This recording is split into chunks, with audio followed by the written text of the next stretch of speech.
Good morning everyone. देखिए, आज आपका जो फर्स्ट ईयर का है वो फर्स्ट लेक्चर है, ओके। और हम जो कवर करेंगे वो पेपर कौन सा है? केमिस्ट्री।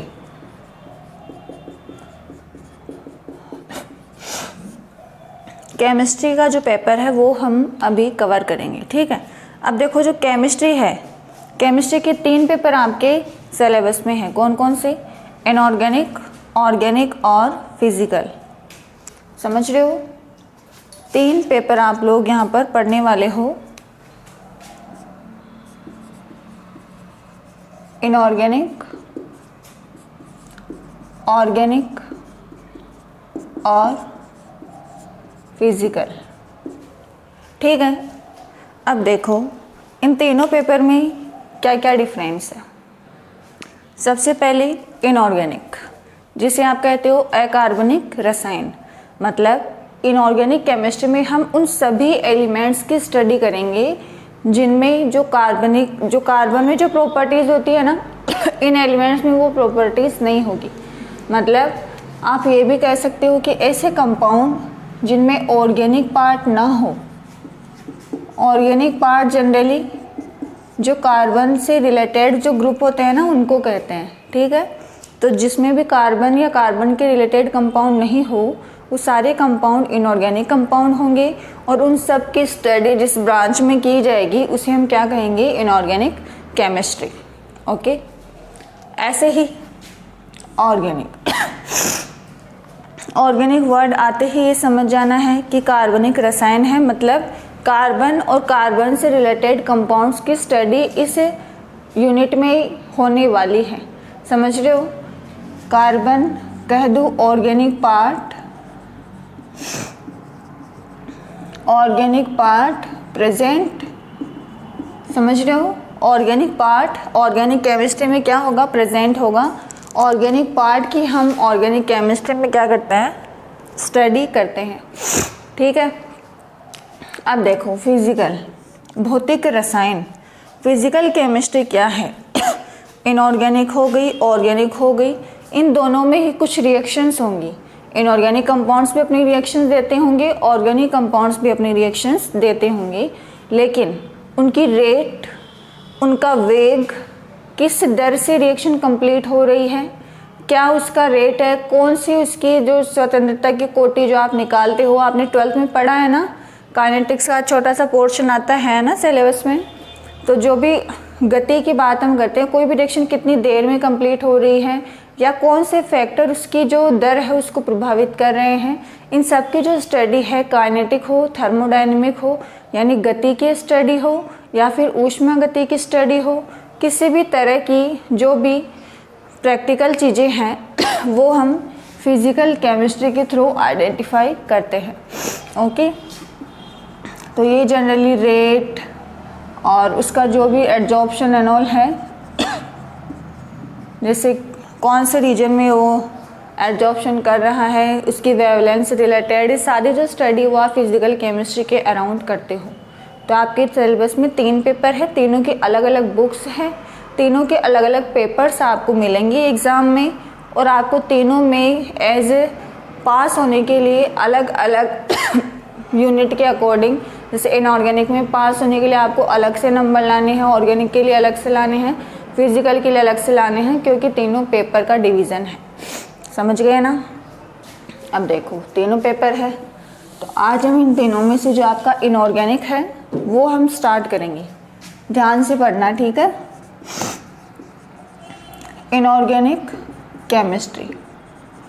अब देखो, इनऑर्गेनिक जो केमिस्ट्री है, इसका मैंने आपको क्या कहा कि इनमें ऑर्गेनिक पार्ट एब्सेंट होता है। मतलब इनऑर्गेनिक कंपाउंड्स की स्टडी हम इस बुक के अंदर करते हैं, इस ब्रांच के अराउंड हम करते हैं, ठीक है। अब देखो, अगर इनऑर्गेनिक कंपाउंड्स हैं, देखो अगर ऑर्गेनिक इनऑर्गेनिक केमिस्ट्री की अगर बात करोगे ना, अगर उसका बेसिक आपको पढ़ना है तो बेसिक आपका इनऑर्गेनिक केमिस्ट्री के थ्रू ही डेराइव किया जा सकता है। समझ रहे हो ना? जैसे आप पीरियोडिक टेबल पढ़ते हो ना, वो जनरली उसके मैक्सिमम एलिमेंट्स आप इनऑर्गेनिक केमिस्ट्री में ही पढ़ते हो। सिर्फ कार्बन है जो ऑर्गेनिक में जाता है और उससे रिलेटेड कंपाउंड्स उसमें जाते हैं। बाकी तो सारे इनऑर्गेनिक कंपाउंड्स है ना, तो वो सारे इनऑर्गेनिक केमिस्ट्री के अराउंड हम पढ़ते हैं। ओके। अब देखो, सबसे पहले मैं आपसे कुछ बेसिक चीज़ें डिस्कस करती हूँ, लाइक पीरियोडिक प्रॉपर्टी, उसकी एलिमेंटल स्टडी हम थोड़ा बहुत कवर करते हैं, उसके बाद आपके यूनिट की तरफ हम मूव करेंगे। अब देखो पीरियोडिक टेबल, आप लोग सोच लेंगे ये तो हमें आता है तो बहुत ही अच्छी बात है, और अगर नहीं आता है ना तो अभी आपको सीखना है भाई, सीखो। फर्स्ट ईयर है, पीरियोडिक टेबल सीखने के लिए ये ईयर है, ये मान लो, इसको सीखो अच्छे से, कौन से एलिमेंट का क्या कॉन्फ़िगरेशन होता है, उनका बाह्यतम विन्यास क्या होता है, वैलेंशियल इलेक्ट्रॉनिक कॉन्फ़िगरेशन, ठीक है, सारी चीज़ें आपको पता होनी चाहिए, तभी हम आपका जो सिलेबस उसे को रिलेट कर पाएंगे, ठीक है। अब देखो, सबसे पहले मैं एस ब्लॉक की बात कर रही हूँ। एस ब्लॉक की अगर मैं बात करूँगी तो उसमें कौन कौन से एलिमेंट आते हैं भाई, कौन कौन से आते हैं, देखो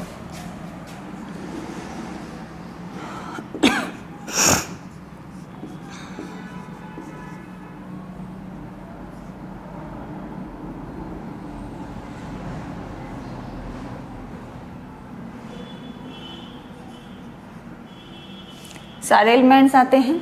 ये जो सारे एलिमेंट्स हैं वो आपके फर्स्ट वर्ग में कवर होते हैं, फर्स्ट वर्ग में ये एलिमेंट्स आते हैं, समझ रहे हो ना, फर्स्ट वर्ग में ये सारे एलिमेंट्स आते हैं।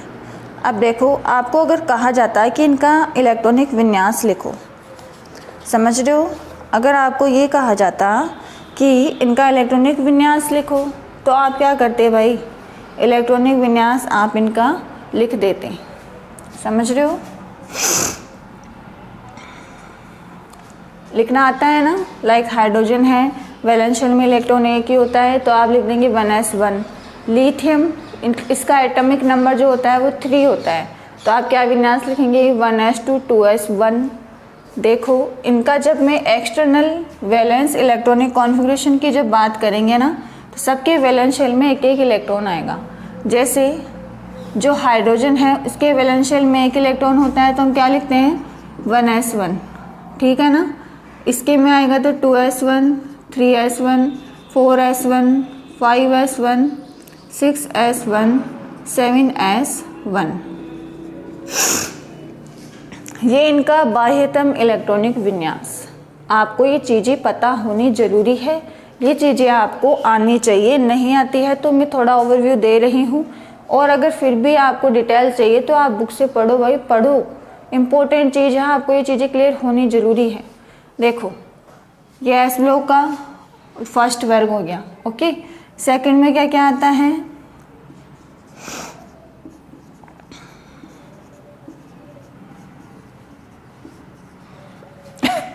यही सब आते हैं क्या, ओके। देखो, एलिमेंट को जो आप लिखते हो पीरियोडिक टेबल में तो ये बेरिलियम यहाँ आता है, मैग्नीशियम, कैल्शियम, स्ट्रोंशियम,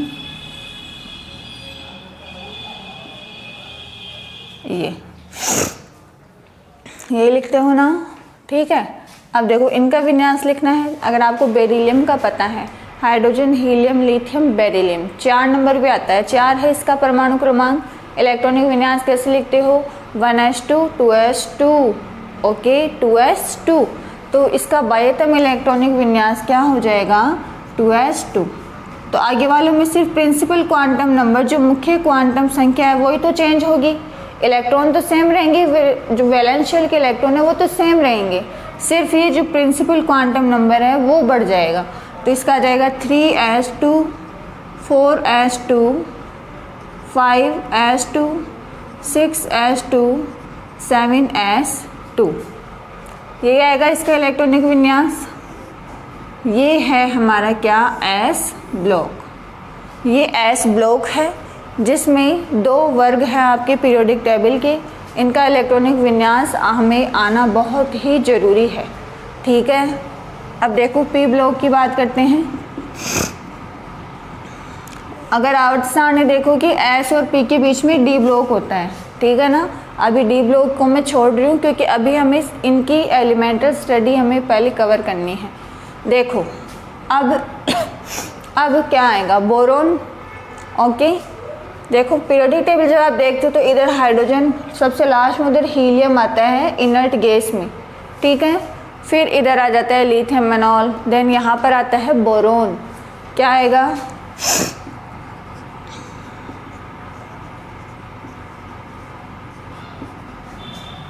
ए होता है क्या, ठीक है भाई, ये चीज़ें होती हैं।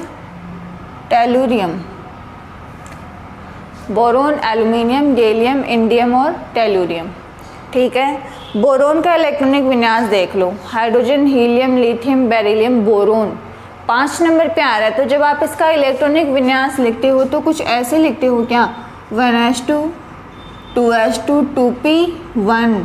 पी में मैक्सिमम 6 जा सकते हैं, लेकिन हमारे पास तो एक ही है तो एक मैंने पी में भेज दिया। तो इसका बाह्यतम इलेक्ट्रॉनिक विन्यास ये है, समझ रहे हो, बाह्यतम इलेक्ट्रॉनिक विन्यास ये है। तो जब मैं आगे वाले एलिमेंट का बाह्यतम इलेक्ट्रॉनिक विन्यास लिखूंगी तो हमें बहुत अच्छे से पता है कि मैं सिर्फ मुख्य क्वांटम संख्या को इंक्रीज करूंगी, इलेक्ट्रॉन्स की संख्या में कोई चेंज नहीं आएगा। ओके, कर दो।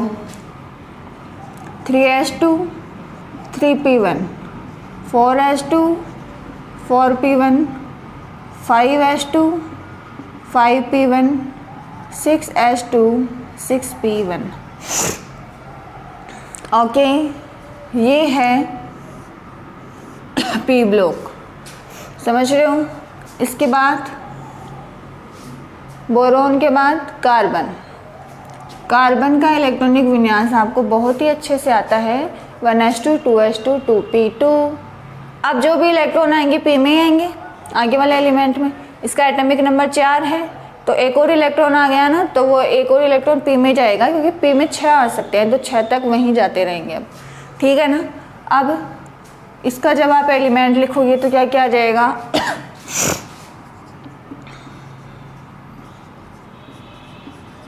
देखिए भाई, देखिए ध्यान से देखिए, ये सारे एलिमेंट्स किस में आ जाएंगे, सारे एलिमेंट्स आ जाएंगे कार्बन की फैमिली में। अब कार्बन का इलेक्ट्रॉनिक विन्यास हमें अच्छे से पता है, 2s2, 2p2 होता है। वैलेंस शेल में 4 इलेक्ट्रॉन होते हैं, तो भाई सब में 4 ही होते हैं। इसमें भी 3s2, 3p2, 4s2, 4p2, 5s2, 5p2, 6s2, 6p2।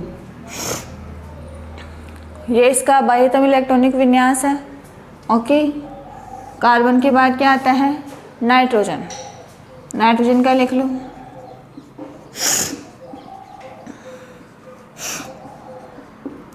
Nitrogen के वैलेंस शेल में electron, nitrogen, phosphorus, arsenic, antimony और बिस्मुथ, ठीक है। नाइट्रोजन का देखो एटॉमिक नंबर 7 है, तो इलेक्ट्रॉनिक विन्यास क्या लिखते हो, 1s2, 2s2, 2p, 2 2 4, और मुझे कितने चाहिए, 7 चाहिए, तो p में कितने आ जाएंगे, 3। देखो जो भी इलेक्ट्रॉन है वो p में बढ़ रहे हैं, देखो पहले p में 1 था, फिर 2, फिर 3, अब आगे वाले में 4, देन 5, 6 ऐसे आ जाएंगे, p में आएंगे अब इलेक्ट्रॉन। तो देखो इसका बाह्यतम इलेक्ट्रॉनिक विन्यास हो गया 2s2, 2p3, 3s2, 3p3, 4s2, 4p3, 5s2, 5p3, 6s2, 6p3। ये है नाइट्रोजन वाले वर्ग का। Okay, oxygen. ऑक्सीजन के वैलेंस शेल में इलेक्ट्रॉन 6 होते हैं, पता है ना आपको। इलेक्ट्रॉनिक विन्यास क्या होता है, 1s2, 2s2, 2p4। ये इसका बाह्यतम इलेक्ट्रॉनिक विन्यास होता है 2s2, 2p4। तो बाकी सब में भी इलेक्ट्रॉन तो इतने ही रहेंगे, सिर्फ प्रिंसिपल क्वांटम नंबर का मान चेंज होगा। तो क्या लिख देंगे,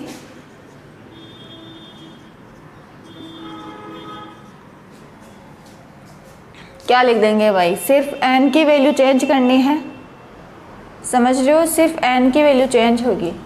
क्या आ जाएगा, 3s2, 3p4, 4s2, 4p4, 5s2, 5p4 6s2 6p4। समझ गए ना इलेक्ट्रॉनिक विन्यास? पी ब्लॉक में कैसे लिखना है? ऑक्सीजन हो गया, इसके बाद में क्या आता है? फ्लोरीन। वैलेंशियल में 7 इलेक्ट्रॉन होते हैं, तो लिख लो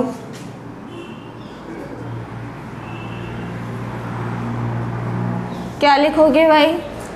सबसे पहले आएगा 2s2 2p5, हो गए 7 इलेक्ट्रॉन। बस n की वैल्यू बढ़ा दो, 3s2 3p5, 4s2 4p5, 5s2 5p5, 6s2 6p5, सब में 7 इलेक्ट्रॉन्स है। समझ रहे हो?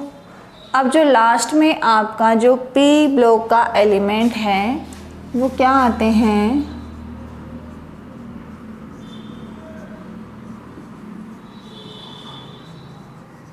ये आते हैं helium, neon, organ, krypton, xenon, radon. समझ रहे हो? ये सारे जो एलिमेंट है वो इनर्ट गैस की कैटेगरी में आते हैं। इनर्ट गैस, ठीक है ना? इनर्ट गैस, इनका जो इलेक्ट्रॉनिक विन्यास होता है वो इनर्ट गैस का इलेक्ट्रॉनिक कॉन्फ़िगरेशन है। ठीक है, बना दो। हीलियम है सबसे ऊपर, तो हाइड्रोजन के बाद हीलियम आता है। हाइड्रोजन के एटम वैलेंशियल में एक इलेक्ट्रॉन होता है। हीलियम के लिए इलेक्ट्रॉनिक कॉन्फ़िगरेशन लिखोगे तो 1s2, इसका क्या जाएगा? 2s2 3s2 4s2 5s2 6s2। ये इनका इलेक्ट्रॉनिक कॉन्फ़िगरेशन है, बाह्यतम इलेक्ट्रॉनिक विन्यास है। समझ गए होंगे क्या?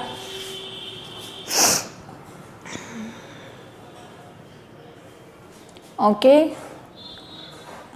देखो नियॉन का इलेक्ट्रॉनिक कॉन्फ़िगरेशन अगर हमें लिखना हो 1s2 2s2 2p6 3s2 3p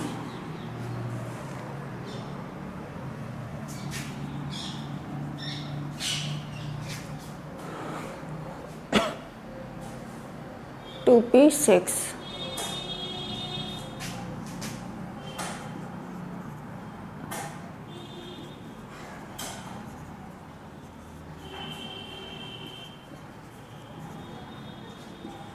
ये इनका इलेक्ट्रॉनिक कॉन्फ़िगरेशन है। सबके वैलेंशियल में 8 इलेक्ट्रॉन है, हीलियम को छोड़ के। समझ गए ना? ये है पी ब्लॉक और इधर वाला है एस ब्लॉक। सबसे नॉर्मल एलिमेंट्स यही है। ट्रांजिशन एलिमेंट्स की बात मैं नहीं कर रही हूँ, क्योंकि ट्रांजिशन एलिमेंट्स की स्टडी अभी हमें नहीं देखनी है। अभी हमें सिंपल एलिमेंट्स की स्टडी देखनी है कि क्या होता है, उनका इलेक्ट्रॉनिक कॉन्फ़िगरेशन क्या होता है।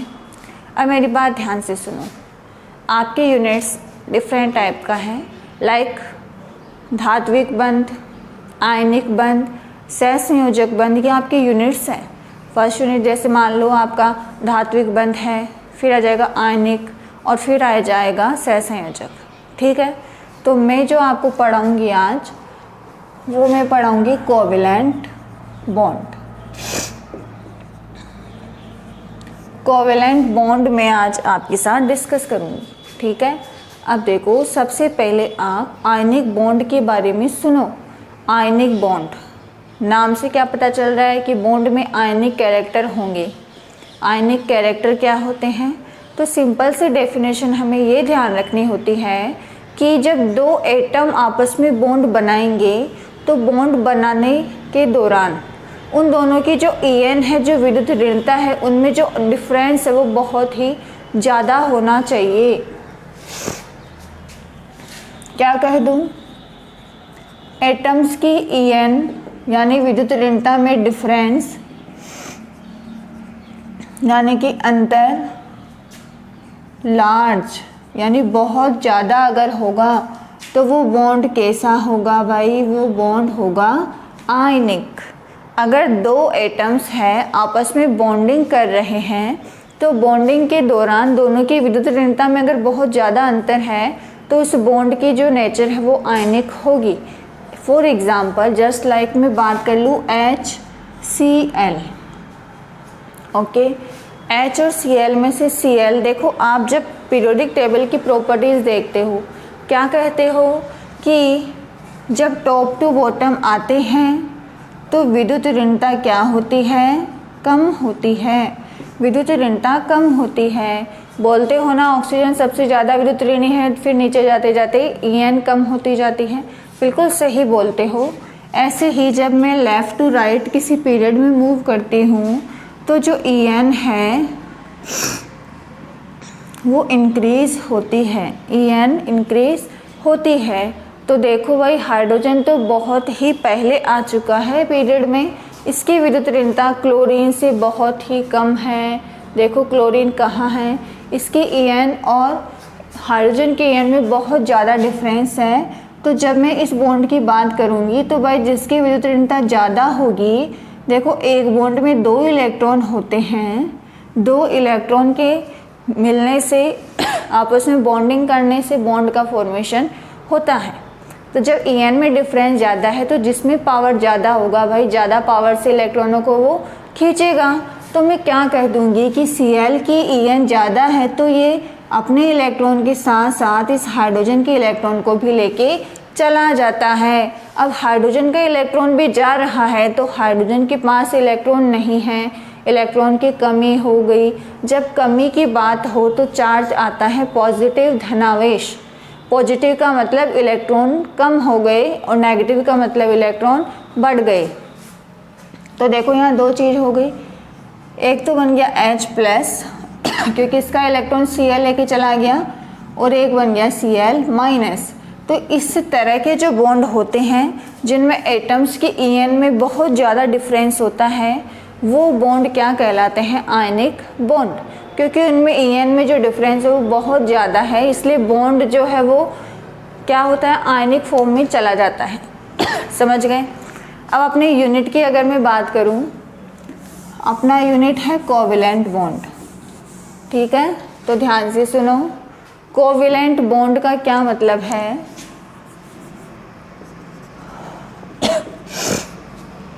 यह तो आयनिक था, कोवेलेंट,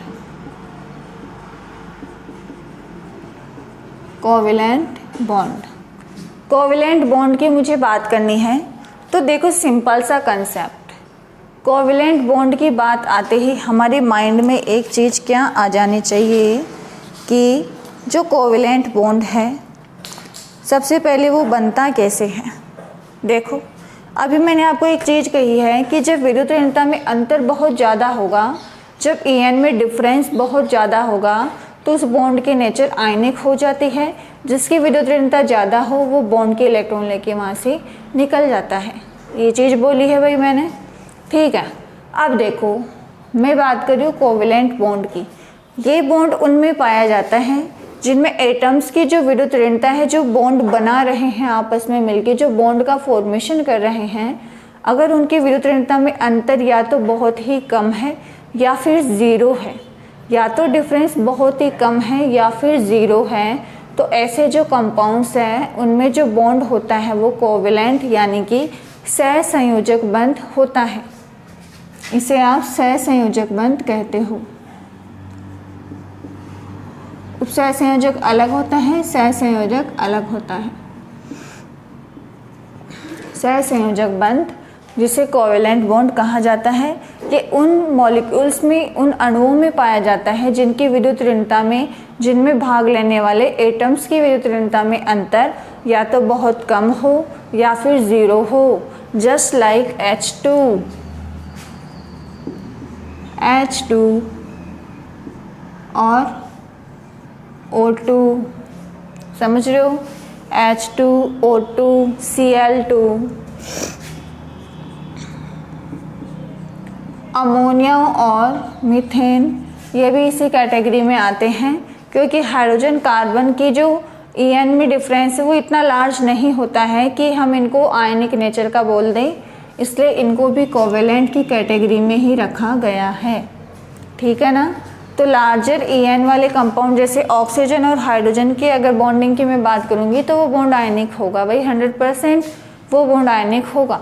सबसे ज़्यादा विद्युत ऋणता इनकी तो होती है ऑक्सीजन और फ्लोरीन वाले एलिमेंट्स की, ठीक है ना। तो इनसे कम वाले में जनरली कोवैलेंट बॉन्ड बनाने की टेंडेंसी होती है। अब देखो आयनिक बॉन्ड और कोवैलेंट बॉन्ड का सिंपल कंसेप्ट हमें पता चल गया, ठीक है ना, कि आयनिक बॉन्ड तो उन मॉलिक्यूल्स में होता है जिनमें भाग लेने वाले एटम्स की विद्युत ऋणता में अंदर बहुत ज़्यादा होगा, और कोवैलेंट बॉन्ड उन एलिमेंट्स में, उन एटम्स में पाया जाता है जिनमें भाग लेने वाले एटम्स के ईएन में डिफरेंस बहुत कम, जैसे इनके ईएन में डिफरेंस बहुत कम है और इनमें तो ज़ीरो ही है, ज़ीरो ही है। क्या दोनों ही हाइड्रोजन है भाई, किसी एक हाइड्रोजन की ईएन ज़्यादा थोड़ी हो सकती है, दोनों की सेम है, तो दोनों की ईएन में जब आप डिफरेंस निकालोगे तो वो ज़ीरो आ जाएगा। इसलिए मैं ये एक बात कह रही हूँ कि या तो विद्युत ऋणता में अंतर बहुत कम होगा या फिर ज़ीरो होगा। तो वो जो कंपाउंड होंगे, वो जो बॉन्ड की नेचर होगी, उनके बीच वाले बॉन्ड की जो नेचर होगी वो सहसंयोजक होगी। सिंपल डेफिनेशन आपको समझ में आ गई होगी। ओके, अब देखो, ओके, कोवैलेंट बॉन्ड का हमने सिंपल कंसेप्ट सीख लिया है, ठीक है। अब मैं बात करती हूँ थ्योरीज जो इस कोवैलेंट बॉन्ड को एक्सप्लेन करने के लिए कुछ सिद्धांत दिए गए हैं, उनके बेस पर अब हम कोवैलेंट बॉन्ड को एक्सप्रेस करेंगे, ठीक है। सबसे पहला जो थ्योरी है वो लुईस ने दिया था। लुईस कंसेप्ट, लुईस ने क्या कहा, ध्यान से सुनना। लुईस ने क्या कहा, देखो सबसे पहले इन्होंने जो सिद्धांत दिया, ठीक है, उसे हम इलेक्ट्रॉन पेयर कंसेप्ट भी कहते हैं, इलेक्ट्रॉन युग्म सिद्धांत, इलेक्ट्रॉन पेयर कंसेप्ट या इलेक्ट्रॉन युग्म सिद्धांत। मतलब इनका जो सिद्धांत है वो इलेक्ट्रॉन पेयर पर आधारित है, इलेक्ट्रॉन युग्म की वो बात उसमें कर रहे हैं। ओके, अब ध्यान से सुनो, उन्होंने क्या कहा। लुईस ने ये कहा कि कोई भी मॉलिक्यूल जब बनेगा, ठीक है, या कोई भी कोवैलेंट कंपाउंड जब बनेगा तो उस कंपाउंड के फॉर्मेशन के दौरान जो एटम्स उसके फॉर्मेशन में पार्टिसिपेट करेंगे, ध्यान से सुनो, लुईस ने सिंपल सा क्या कंसेप्ट कहा कि जब कोई कोवैलेंट कंपाउंड बनेगा तो उसमें भाग लेने वाले एटम्स इलेक्ट्रॉन के साझे से, अपने इलेक्ट्रॉन युग्म के साझे से जो बॉन्ड बनाते हैं और नोबेल गैस का इलेक्ट्रॉनिक विन्यास प्राप्त करने के लिए वो ऐसा काम करते हैं। भाई इलेक्ट्रॉनों का वो साझा क्यों करेंगे, क्या ज़रूरत पड़ गई। जैसे कोई बिजनेस ही देख लो, कोई बिजनेस में अगर पैसे वो लगा रहा है तो क्यों लगा रहा है भाई, ऐसे फालतू ही थोड़ी लगा रहा है, उसे कोई अपना फ़ायदा दिखेगा तभी करेगा वो ऐसा काम। तो ऐसा ही इन मॉलिक्यूल्स में है, कोवैलेंट कंपाउंड है, उसमें जो भी एटम्स उस कंपाउंड को बनाने का काम कर रहे हैं वो आपस में बॉन्ड तो बनाएंगे ना। जब बॉन्ड ही नहीं बनेगा तो कैसे वहाँ पर वो कंपाउंड बन जाएगा, नहीं बनेगा ना। तो कंपाउंड बनाने के लिए सबसे पहले जितने भी एटम्स है वो वहाँ आके बॉन्ड बनाएंगे। अब बॉन्ड बनाने के लिए लुईस ने ये चीज़ कही है कि जब किसी कोवैलेंट कंपाउंड का फॉर्मेशन होता है तो जो एटम्स उसे बनाने के लिए आते हैं वो अपने इलेक्ट्रॉन युग्म का साझा करते हैं, अपने इलेक्ट्रॉन युग्म का साझा करते हैं, अपने एक इलेक्ट्रॉन पेयर का साझा करते हैं, एक इलेक्ट्रॉन पेयर, एक इलेक्ट्रॉन युग्म का साझा करके वो बॉन्ड बनाते हैं और नोबेल गैस का विन्यास प्राप्त करते हैं और स्टेबल हो जाते हैं। लुईस ने ये कहा कि जब कोई कोवैलेंट कंपाउंड बनता है तो भाग लेने वाले एटम्स अपने इलेक्ट्रॉन युग्म का साझा करते हैं, इलेक्ट्रॉन पेयर की शेयरिंग करते हैं, साझा करते हैं और नोबेल गैस या कह दो इनर्ट गैस, इलेक्ट्रॉनिक कॉन्फ़िगरेशन प्राप्त कर लेते हैं। बस ये इतना ही है लुईस का कंसेप्ट कि जब कोई कोवैलेंट कंपाउंड बनता है तो भाग लेने वाले एटम्स अपने इलेक्ट्रॉन युग्म का साझा करते हुए जो इनर्ट गैसेस है, अक्रिय गैसेस है, उनका इलेक्ट्रॉनिक विन्यास प्राप्त कर लेते हैं और स्टेबल हो जाते हैं। भाई ये इनर्ट गैस है, तो जब कोई एटम इनका विन्यास प्राप्त कर लेगा तो वो भी इनर्ट की तरह बिहेव करने लग जाएगा ना। इनर्ट का मतलब ही क्या है कि वो आगे रिएक्शन नहीं कर पाएगा। जब रिएक्शन नहीं कर पाएगा मतलब वो स्टेबल हो जाएगा। समझ गए ना। तो ये लुईस ने थ्योरी दी थी कि इलेक्ट्रॉन पेयर के साझे से ये वाला काम होता है। देखो एग्जाम्पल से समझाती हूँ ये चीज़ मैं। देखो एग्जाम्पल से हम कैसे करते हैं। मैं ले रही हूँ Cl2, ध्यान से देखना Cl2। अब क्लोरीन को देखो भाई, ध्यान से देखो, ये रहा क्लोरीन। क्लोरीन का बाह्यतम इलेक्ट्रॉनिक विन्यास देखो क्या है, 3s2 3p5। संयोजकता कोश में इलेक्ट्रॉन कितने हैं, 7। ओके 7 इलेक्ट्रॉन है। ठीक है भाई, देखो ये लो एक Cl ये रहा और एक Cl ये रहा। इन दोनों में मुझे क्या करना है, इन दोनों में मुझे बॉन्ड बनाना है। ओके तो बॉन्ड बना दो। देखना ध्यान से, मैं इसके इलेक्ट्रॉन को ऐसे लिख रही हूँ क्रॉस से, 7 इलेक्ट्रॉन हो गए हैं। ऐसे ही मैं इसके इलेक्ट्रॉनों को डॉट से लिख रही हूँ।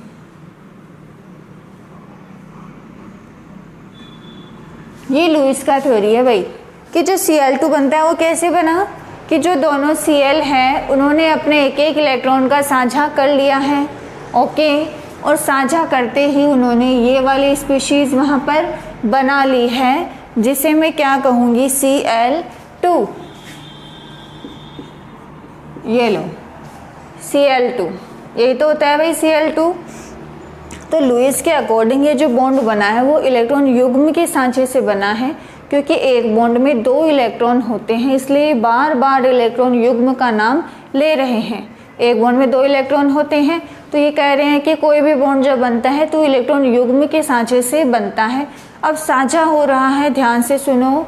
अगर कोई बिजनेस होता है, किसी बंदे ने अपने पैसे किसी कंपनी में लगा दिए, तो भाई ऐसा तो नहीं है कि जिसने लगा दिए कंपनी उसकी हो गई, नहीं हुई। या जिसकी कंपनी थी उसकी ही कंपनी है, जिसने लगाया उसका कोई मतलब ही नहीं है, उसको पैसे लगा दिया फिर भी उसका कोई हक नहीं है, बिल्कुल नहीं होगा ऐसे।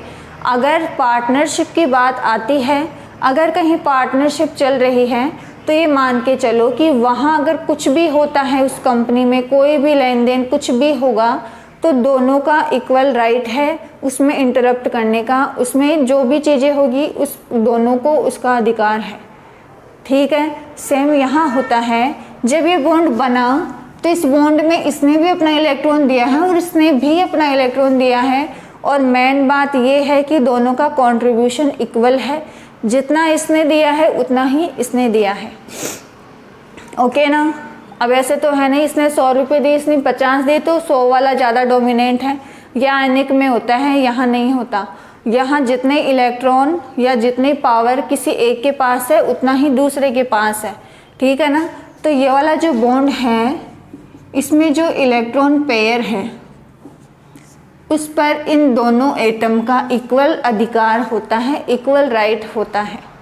समझ रहे हो। साझे का मतलब यही तो होता है, पार्टनरशिप का मतलब यही तो होता है कि जो भी आप उसमें इन्वेस्ट करोगे उस पर दोनों का इक्वल राइट होगा। जो उसमें इन्वेस्ट कर रहा है उसका भी, और जिस पर इन्वेस्ट हो रहा है उसका भी।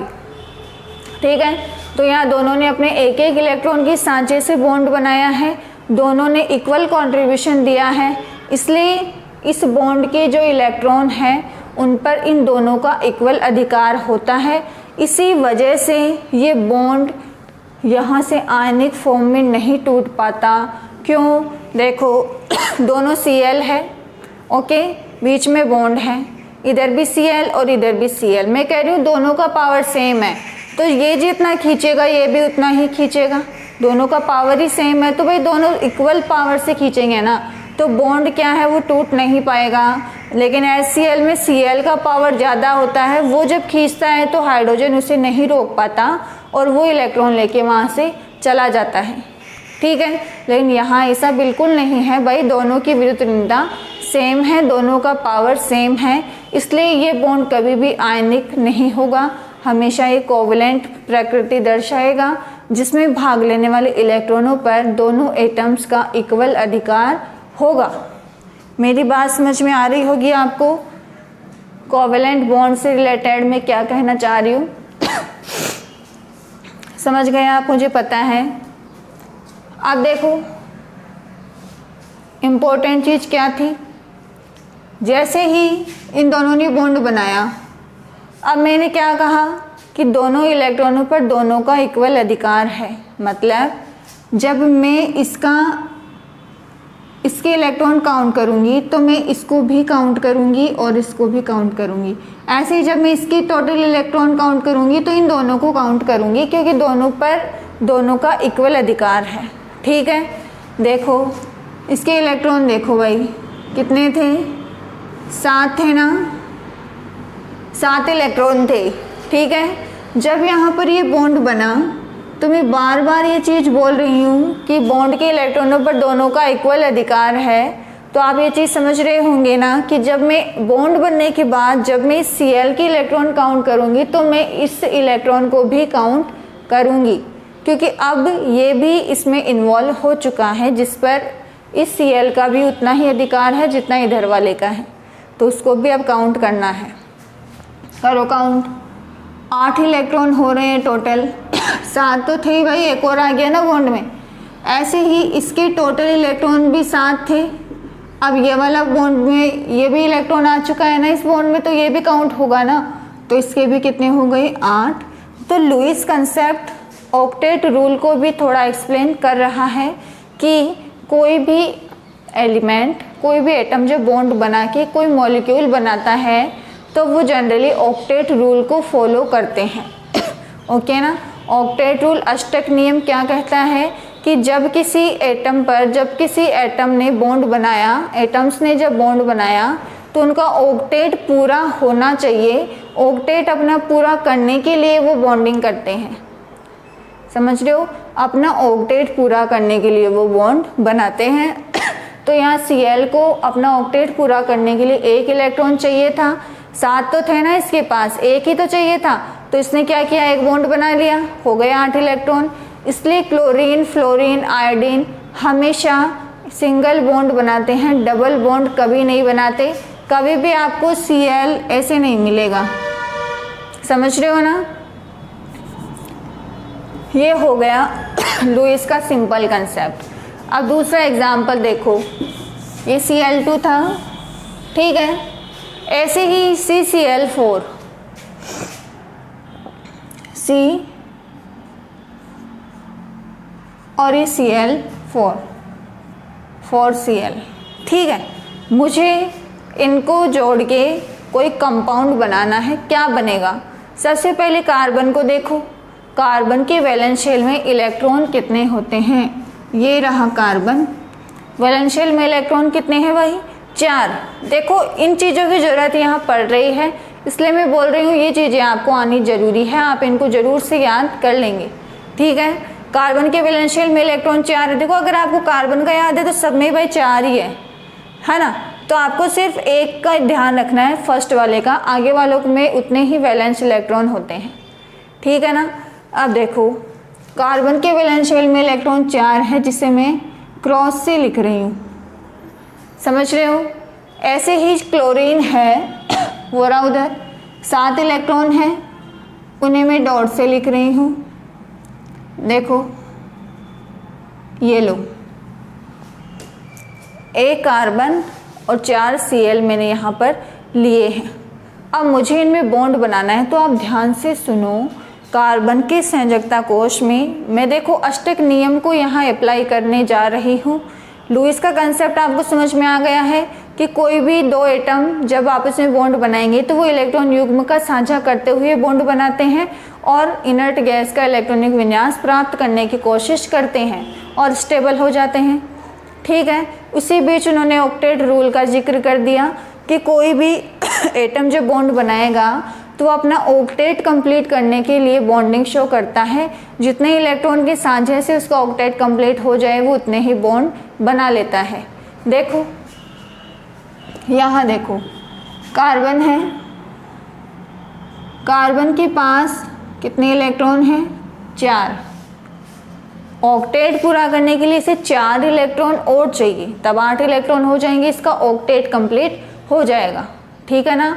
ऑक्टेट रूल के अकॉर्डिंग कोई भी एटम 8 इलेक्ट्रॉन अगर वो उसके पास है तो वो स्टेबल हो जाता है 8 इलेक्ट्रॉन ऑक्यूपाई करते ही।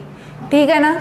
तो देखो 8 इलेक्ट्रॉन का मतलब उन इनर्ट गैसों से ही है, समझ रहे हो ना। 8 इलेक्ट्रॉन से मतलब उन इनर्ट गैस से है मेरा, समझना उस चीज़ को। ठीक है। अब देखो सब में देखो 8 इलेक्ट्रॉन है, समझ रहे हो ना। देखो एक Cl, अब Cl के पास तो भाई 7 इलेक्ट्रॉन है, इसे भी अपना अष्टक पूरा करना होता है एक बॉन्ड बना के। तो ये क्या करता है कि अपने एक इलेक्ट्रॉन का कार्बन के एक इलेक्ट्रॉन से साझा कर लेता है। क्लोरीन अपने एक इलेक्ट्रॉन का कार्बन के एक इलेक्ट्रॉन से साझा करके बॉन्ड बना लेता है। तो अभी मैंने एक चीज़ कही है, कोवेलेंट बॉन्ड में बनने वाले बॉन्ड में जो इलेक्ट्रॉन होते हैं उनमें दोनों का इक्वल अधिकार होता है। तो जो इलेक्ट्रॉन इस बॉन्ड में भाग लेगा यानी कि ये, वो इसमें भी काउंट होगा और ये इलेक्ट्रॉन इसमें भी काउंट होगा, समझ रहे हो ना। ये इलेक्ट्रॉन इन दोनों में इक्वल कंट्रीब्यूशन देगा। तो दोनों का ऑक्टेट यहाँ पूरा होता हुआ आपको दिखेगा, देखना इसका ऑक्टेट यहाँ पूरा हो गया ना। ऐसे ही यहाँ दूसरा Cl आएगा, वो भी अपना एक इलेक्ट्रॉन इधर देगा। ऐसे ही एक और Cl आएगा, तो एक Cl तो एक ही दे पाता है ना, तो बाकी के 3 के लिए 3 Cl और लेने पड़ेंगे। ऐसे ही एक और Cl आ गया। ये लुईस का सिद्धांत है, ये लुईस का कंसेप्ट है कि अपना ऑक्टेट पूरा करने के लिए इनर्ट गैस का विन्यास लेने के लिए एटम्स आपस में बॉन्डिंग करते हैं, और जब बॉन्ड बनता है तो इसमें भाग लेने वाले इलेक्ट्रॉनों पर दोनों एटम्स का इक्वल अधिकार होता है, इसलिए वो दोनों इलेक्ट्रॉन दोनों के लिए काउंट किए जाते हैं। जैसे ये दोनों इलेक्ट्रॉन Cl के लिए भी काउंट होंगे तो इसका भी अष्टक पूरा हो जाएगा। और जब देखो ये दोनों इलेक्ट्रॉन 2 ये रे, 2 ये रे, 2 ये रे और 2 ये रे, तो इस कार्बन का भी अष्टक पूरा हो जाएगा ना। इस तरह से कार्बन 4 Cl के साथ कोवेलेंट बॉन्ड बनाते हुए अपना अष्टक पूरा करता है। कैसे करता है आपको ये चीज़ समझ में आ रही होगी इस डायग्राम में, समझ रहे हो ना। ये ऑक्टेट रूल है, ठीक है ना, जिसमें हर एटम अपना अष्टक पूरा करने की कोशिश करता है। ठीक है, तो बस देखो इसके एक्सेप्शन है, ऑक्टेट रूल के एक्सेप्शन है हाइड्रोजन और हीलियम। हाइड्रोजन और हीलियम कभी भी इस तरह से अपना अष्टक पूरा करने का कोशिश नहीं करते, ये अपना सिंपल इलेक्ट्रॉनिक कॉन्फ़िगरेशन में ही स्टेबल होते हैं, जैसे 1s2 1s1।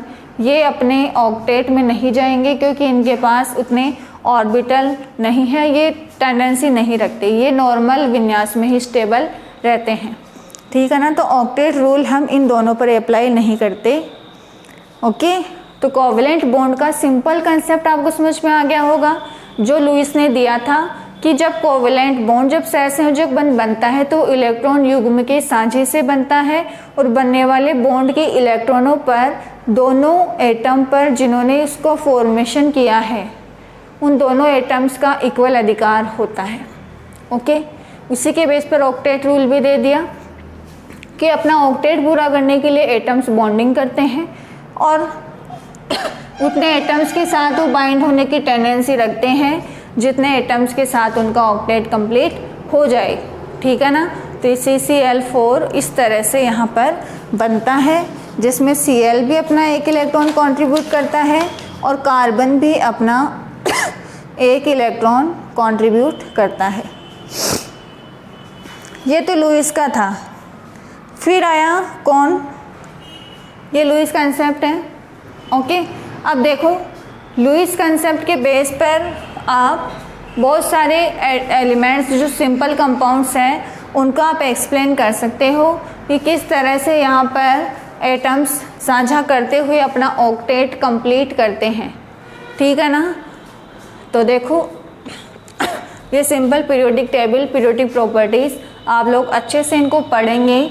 अगर ये नहीं आता तो मान लो कुछ नहीं आता। इनऑर्गेनिक का बेस है, इसके बिना आप कंप्लीट नहीं कर पाओगे आपके यूनिट्स, ठीक है ना। तो आज का क्लास यहीं तक रखती हूँ मैं, नेक्स्ट में कल वाले लेक्चर में कंप्लीट करूँगी। ओके।